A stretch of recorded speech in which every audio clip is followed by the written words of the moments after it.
Ramdam pa rin sa Santa Ana, Cagayan ang lakas ng bagyong Lawin. Ang mga mangingisda nga roon, 5 araw nang hindi makapagpalaot dahil sa laki ng mga alog dala ng bagyo. May live report si Ivan Mayrina. Ivan?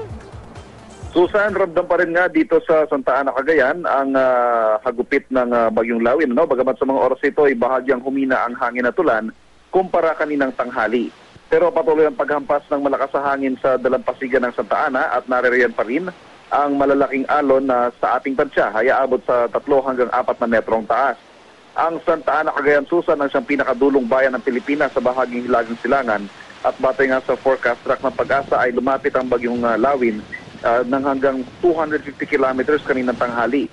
Sa laki ng saklaw ng bagyong Lawin na 800 kilometers ay masasabing sakop pa rin ang bahaging ito ng ating bansa ng sirkulasyon kaya nakataas na ngayon ang Public Storm Warning Signal number 2 dito sa Cagayan.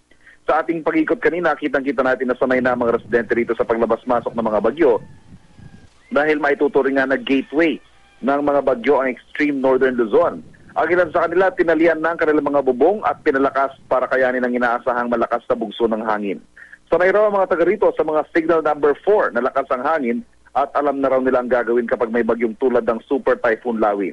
Sa kabutihang palad, walang naitalang anumang pinsala ang MDRRMC saan mang bahagi ng bayan ng Santa Ana at wala rin kinailangang ilikas hanggang sa mga oras na ito. Hindi raw karaniwan ang mga pagbaha, pagguho o mga storm surge o yung mga paglaki ng mga alon para makapaminsala. Ang malaking perwisyo sa mga taga rito ngayon ay ang kawalan ng kabuhayan. 5 araw nang nakatenga ang mga bangka at hindi makapalaot dahil sa bagyo ang mga mangingisda. Siniguro naman ang lokal na pamahalaan na may nakalaang pondo para maitawid ng mga mangingisda ang kanilang mga pamilya habang hindi makapalaot. Susan? Maraming salamat, Ivan Mayrina. Ingat kayo dyan.